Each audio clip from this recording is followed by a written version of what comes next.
Hi, I'm Fox. I'm Thompson. I'm Raggable.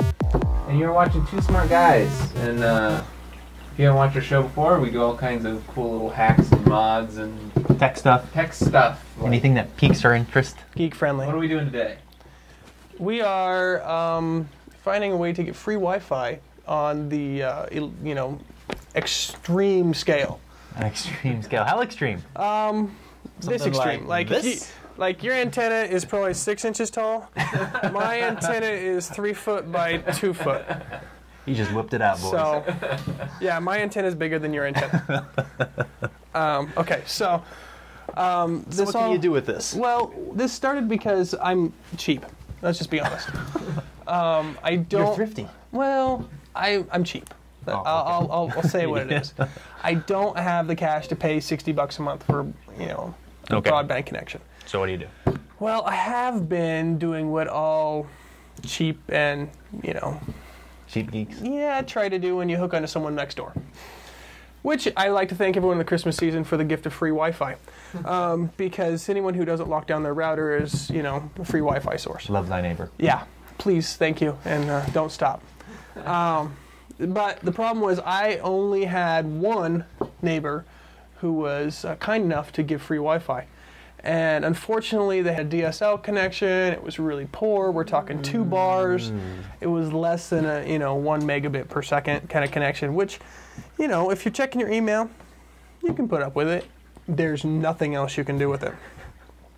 So a friend of mine asked me about, they saw a tutorial online, which anyone can find. Just Google it, about turning an old satellite dish into a Wi-Fi antenna. Okay. Therefore, creating their own mega Wi-Fi antenna.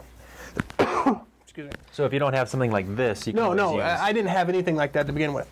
And so I did the research. I was really going to go into trying to do the satellite dish, approach. Conversion. Okay. And started talking to a couple of my friends who happen to be engineers, and they said, why go that route when we've got toys that you can have? Okay. So they basically handed me this toy and said, we're not going to tell you how to hook it up, figure it out. Okay. That way they can kind of absolve themselves of the sins that I'm going to do. So, the first, a couple of things that you have to know about when this stuff. So, the first one is you're messing with connectors that you just don't normally deal with. The unit that I have has that big grid plus this on the end of it. And this is an N-type connector. It is much different than a normal connector. It's fairly common for Wi-Fi equipment, though. It is absolutely. This is all professional radio equipment, and an N connector is completely common. What is not common, or what they try to make uncommon, is the conversion from the N connection or the professional gear to something commercial. To commercial gear, to your home systems. Or your USB. Yes. So, why don't we, we'll just go through what I did and how do you go through it, and then we'll talk about the connections. So, this is my setup. I can actually rotate my antenna, and I can hunt around, and, that's what it looks like on my roof. That's that big antenna. And I can hunt around for signals. I used a Belden 9313 50 ohm cable RG8. That's important. That is very important. And it has the Linksys TNC connection, which is a reverse polarity connector. It's an RP connector, also important. So my rotor allows me to rotate my antenna, gives me the availability to go from 360-degree access around my house. Open up your DDWRT inside your router, go to the wireless connection, under the status, do a site survey, and suddenly, if you have it connected to everything correctly, you have Wi-Fi connections. Now, if you want to see what I was dealing with before, that's what I had before. I had 4, and if you look at them, 3 of them are locked. So my one friend that was giving me free Wi-Fi. So you can now, at 360-degree ports, go between all these directions. Now, all I did was just point this to the 4, poles, and that's what I see. Each one's a different. Now I can actually get in between there and see even more. The ones that you see at the bottom that kind of stick around, those are the ones that are closest to my house. And they hang out, you know, every time I turn. So to join one, you click the join on the right-hand side. Then you say, yes, successful, continue, apply settings, and boom. You are now at their Wi-Fi. Now, signal quality on this, do not be dismayed. That's my actually second router that's pumping out. I'm pumping from router 1 to router 2, and that actually gives me Wi-Fi in my house. Because the other one, once my first Linksys was become as a receive port, I couldn't broadcast any longer. It was an older, it was a version 5, which only allowed me to receive or transmit. I can't do both. There are other versions of this router that when you put the DDWRT on it, will allow you to receive and transmit. You choose awesome. which antenna. I didn't know DDWRT could do that. Yeah. That is really It's cool. got some fun. It's But got some I mean, very you don't fun have to features. have DDWRT to actually bridge to another network. Any other router that supports a bridging function. You can have do to, yeah, this. you have to be able to bridge from. You have to be able to either accept the Wi-Fi signal or find some way to turn your antenna from a broadcast to a receive. It may not be always labeled as bridge, but it should be. Yeah, and then from that you can hook into another router or to your home switch network or whatever. Because basically then you just accept through the, you know, the antennas instead of transmit. Right. So, which is what I did. I accepted through one, routed to another router, which is now my broadcast point. Now, in order to do this, the first thing that I have to really emphasize is the cable cannot be something that you just get off the shelf. I ordered these. This is an N connector to a reverse polarity SMA. Sorry, I'm disconnecting. So if you have an SMA on your computer, Which is like like the USB adapters or D-Link equipment. yeah, D-Link the equipment. SMA. Now you could go directly into your computer if you have this. And I wanted to go to every computer in my house. So I didn't want to be, you know, stingy with what I was borrowing. So I connected to my router via the TNC connections. I can never remember those. The price tag for this, for me, was free. Because So I if have really somebody cool was friends. to go out and actually buy all this, how much would they have to plunk in? All right, so the cable connections and all this stuff right here that I bought cost me, and it was from China, so it took forever, $10.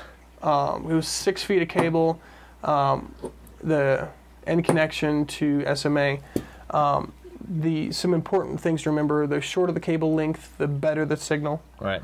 If What's you're the max cable length that you can go with that? It really depends on the cable. That's why I use the 9913. It's like 4 times as thick as this stuff, Okay. so it can deal with the outside. Okay. It can deal with the heat. It's not going to be beat up by So it. the 9913 is what's going from into your house. Like this is a Belden, what is this? An 8262. Both 50 ohm cables, but this is a much finer cable. Like this, if I had something for a very short run where I was going to be protected, you saw mine's on the outside of my house where it's not protected anywhere. So the cable is about $10. About $10 for the cable. The rotor. Now these are almost a thing of the past. So depending on where you go, they're either really cheap or really expensive. So hit your pawn shops. If you eBay. find thrift shops or pawn shops, things like that might have them, you can get them between probably 10 and 20 bucks. If you buy a brand new one, which isn't always a bad thing, if you buy a brand new one, you're looking at 60 to 75 bucks. Okay. And then how about the antenna? The antenna is the big clunk down. For the 24 dB gain antenna, it's 100 bucks on 100 eBay. bucks. And that comes with a full setup. It has the little LMB portion on it and all the little pieces. Now they can go higher. They can go to 150 depending on where you're buying them. It is enormous. It really, it's very fun. And then all the poles and the mounting equipment too. The poles, okay, so the poles I plunked down probably 25 bucks out of the pocket to do the connection Okay. to my house, because I basically went to local Ace Hardware, bought a standard antenna mounting kit and a 10-foot galvanized 1.5-inch pole. So basically, it's a $200 project. It's a $200 project. So in I the mean, end. you could save. I mean, you could earn that back by not paying for an internet Absolutely, connection in 3 months. that's basically 2.5 months of internet connection. Yeah, so that's not bad at all. So, So if you're being nice and not stealing internet, but if you're wanting to create a wide area network between like us Point and to our point. houses, Yeah. now point to point, this is the second half of this that makes this awesome. it's more legit. Well, okay, so to do this. first of all, you don't tell your neighbors what you're building. That's the very first key, because The FCC has some very loose, undefined terms when it comes to wireless. It is completely legal to transmit and play within wireless spectrum. Hence the reason why we don't have to fill out massive amounts of forms when we buy a router.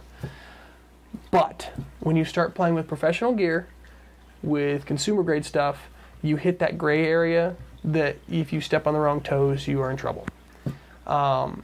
If I wanted to, the same antenna that I use to transmit or to receive, I can also transmit from. So, where Pox's house is just about a little over a mile from my house. It's not quite a straight shot because of the trees and the hill and things like that, but we pretty much have a straight shot. It is not unreasonable to think that I could set up an antenna at my house, Pox can set one up at his house, one could transmit, one receive, and we technically are on the same local area network. And we would be able to transfer files at the speeds that our Wi-Fi allow, between. Or create a communal internet connection. Yeah. So well, communal interconnection, you could do LAN gaming and, I could transfer files whenever we have show files and things like that. The promo. Promo footage. Which, may become something that happens. But okay, so the really cool part about this is this. Yes, this is what sealed the deal for me, really, because honestly, if I had to go up and turn this thing by hand, it would never happen. In negative 24-degree weather? Yes. I actually put this thing up in negative 19-degree weather right before it snowed because it had snowed, I had snow on the roof, and I had either that day or never to get it up because my stuff my cables finally came in.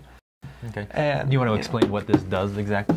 Well, the beauty of it, when you see in the video, is me turning the knob on the front of this. It allows me to point this. The antenna is not omnidirectional like your standard Wi-Fi antennas. It's directional.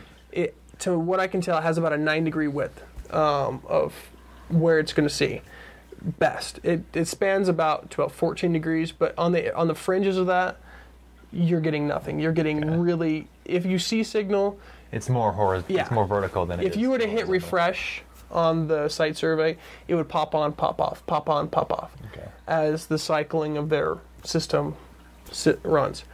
This allows me to really fine-tune something. So whereas you saw 4% when I first hit something, the next step really is to take that and tune it in the degree areas, just minor turns. And every time that you do a minor turn, I've actually boosted up to like 8 degrees or 8% in the signal quality. So most of my signals coming in are not 4%, they're about 14% to 16%. Okay. Which, to be honest, I've gotten a 3 megabit stream off a cable connection, pretty typical. And what's the other cool thing that you actually did when you were hooking up your controller to your actuator? Okay, that part, yeah. This uses a 5-wire connector, which we don't quite understand why it's 5-wire, but we don't question genius.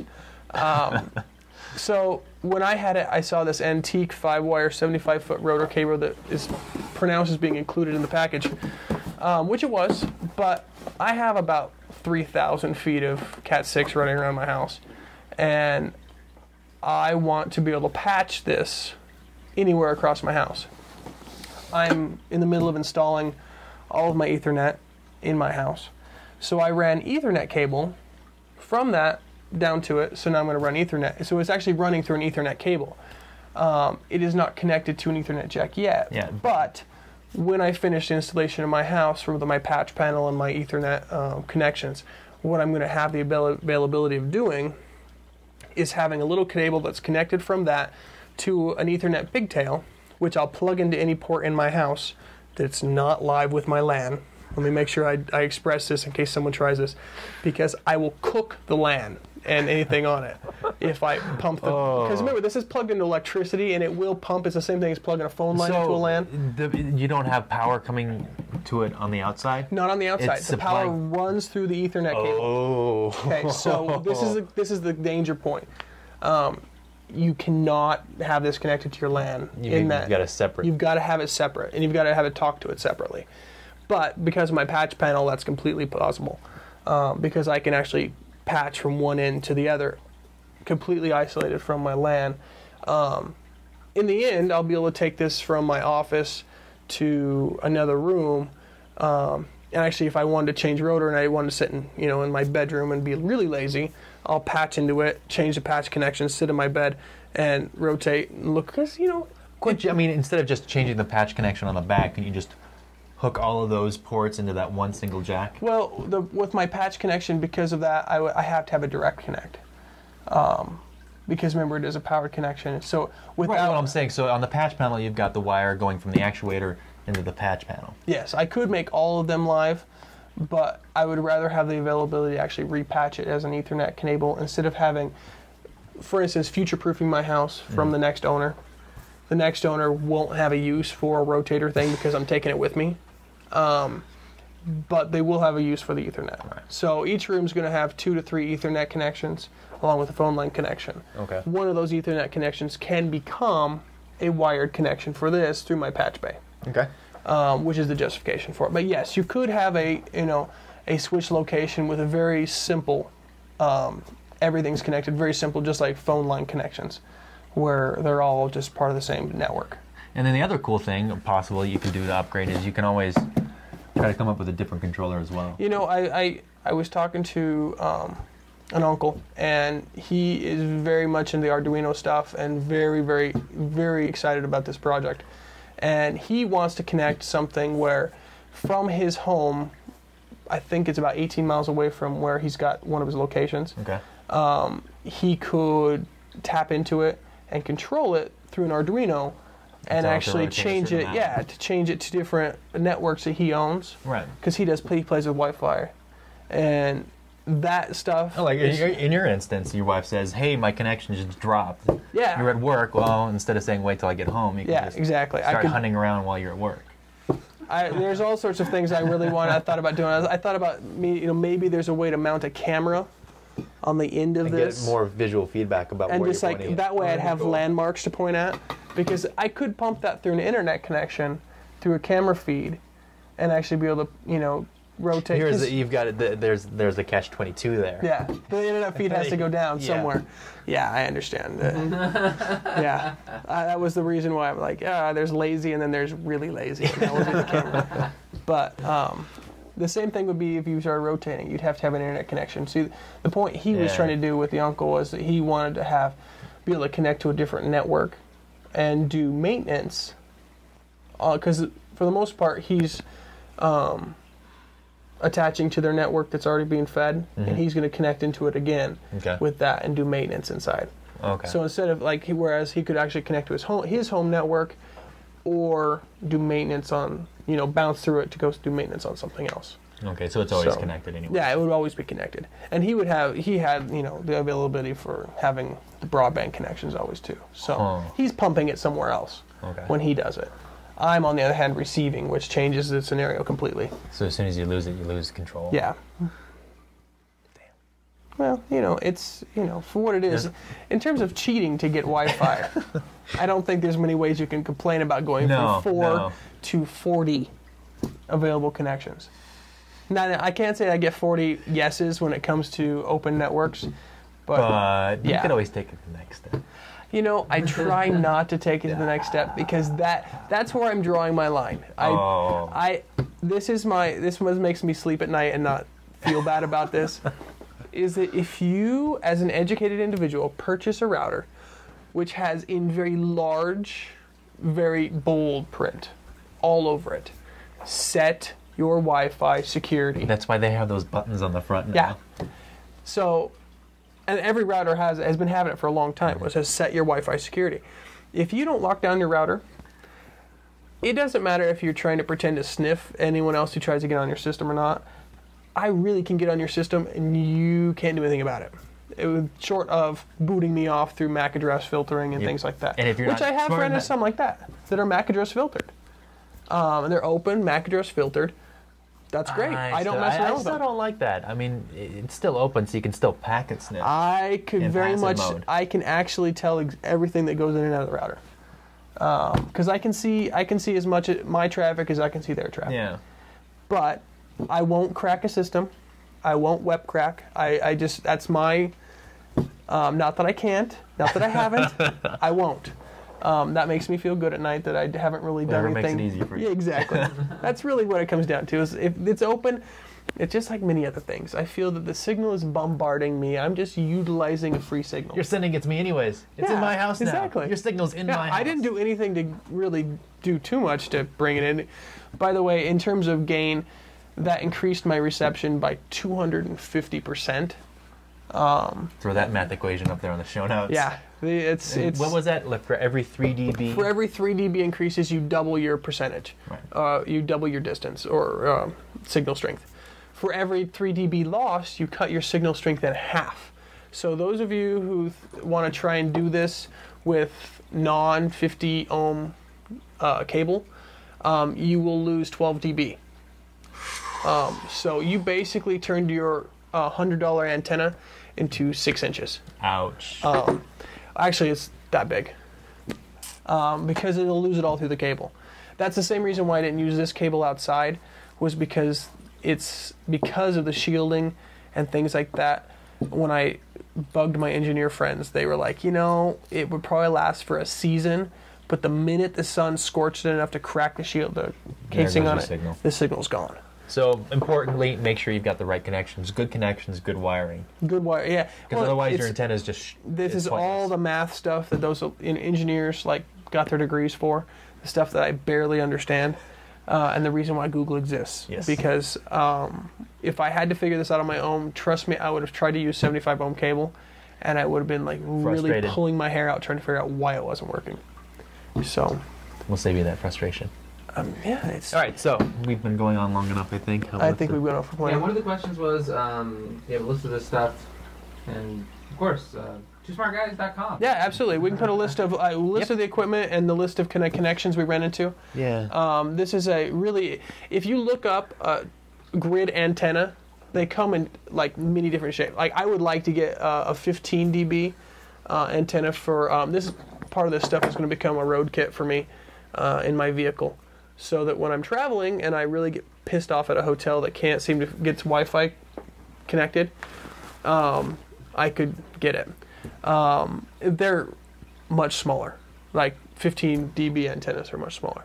They have 15, an 18, a 20, and a 24.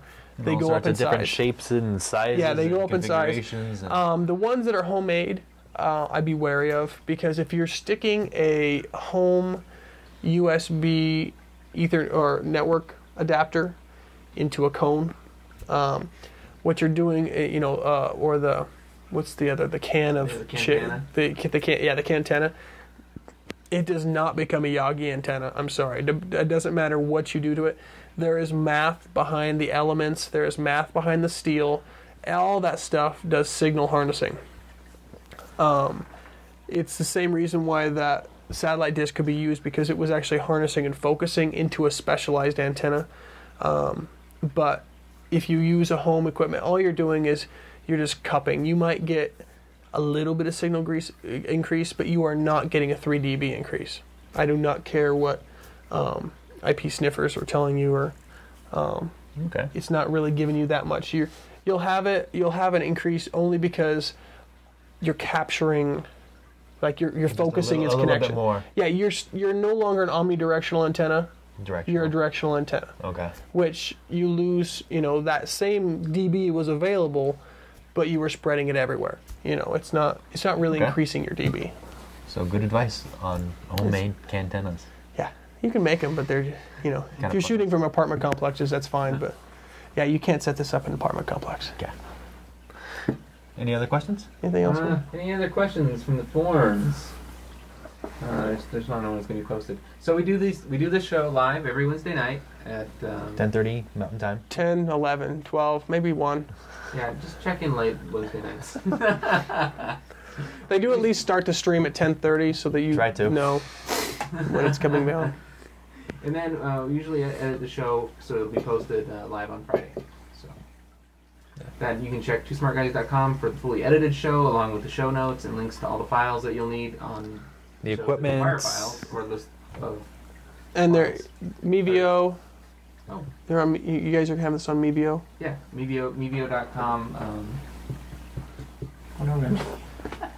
Mevio.com, and just look up in the tech It's stuff. hard to hunt around for it. Look in the tech stuff, and you'll find Two Smart Guys. Yes. Where you will also find the previous shows and the thing they have not talked about tonight, which is their new episode will be on the clipping plane. Oh, yes. Finally.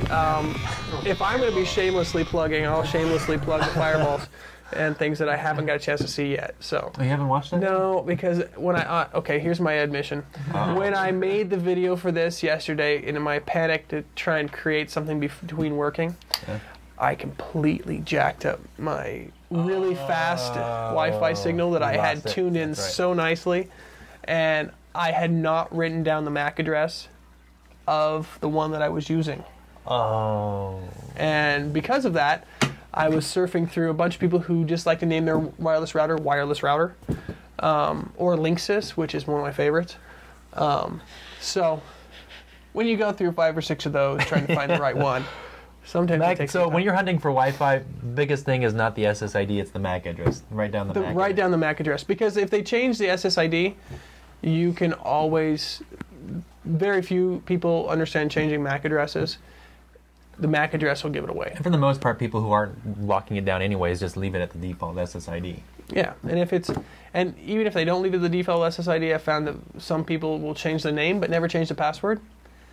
You know, things like that have happened more than one time. So it's toosmart.mevio.com. toosmart.mevio.com. And you can watch this episode, previous episodes, NASBox, iPhone stuff. Other stuff.